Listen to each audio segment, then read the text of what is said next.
গ্রামে গঞ্জে মহল্লায় একটি কথা চাউর হয়েছে যে আওয়ামী লীগ আসছে। অনেকেই এই কথাটাতে একমত হচ্ছেন। তারা যা একমত হচ্ছেন এটা তাদের ইমোশন না, বাস্তবতা। বাস্তবতাটা এই যে জুলাই বিপ্লব বা জুলাই আন্দোলনের আগে যে অবস্থা বাংলাদেশে বিরাজ করছিল, ঠিক একই অবস্থা বাংলাদেশে বিরাজ করছে।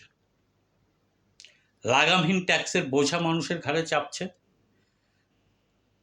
দ্রব্যমূল্যর লাগাম ছুটছে, মানুষের নাগালের বাহিরে চলে যাচ্ছে দ্রব্যমূল্য। ফালতু অজুহাত, যুদ্ধ বেঁধেছে পাচ্ছে, এই অজুহাতে তেলের দাম, জ্বালানি তেলের দাম উত্তরোত্তর বাড়ছে।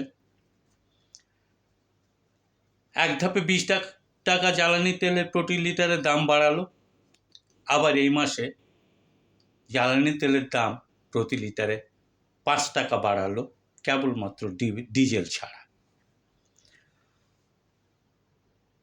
তাতে কি 5ই আগস্টের পূর্বে যে অবস্থাটা ছিল সেই অবস্থাটার কোনো পরিবর্তন হলো?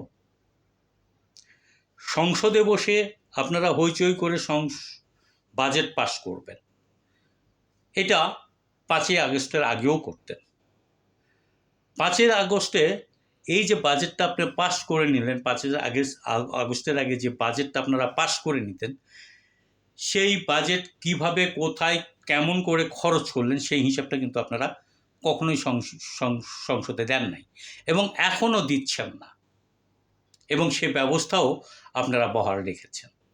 সুতরাং 5 আগস্টের বিপ্লবের পরের যে বাংলাদেশ এবং আগের যে বাংলাদেশ, এ দুয়ের মধ্যে বিন্দু পরিমাণ কোনো পার্থক্য কোথাও নাই। যদিও আপনারা বাখবাজি করে বলছেন জুলাই সনদের শতভাগ কার্যকর হবে। আপনারা জুলাই সনদ কার্যকর করতে পারেন না, কারণ আপনারা জনগণের কাছ থেকে যে ক্ষমতাটা নিয়েছিলেন, যে ম্যান্ডেটটা নিয়েছিলেন, যে গণরায়টা নিয়েছিলেন, যে গণভোটের রায়টা আপনারা নিয়েছিলেন, সেটাকে অস্বীকার করেছেন।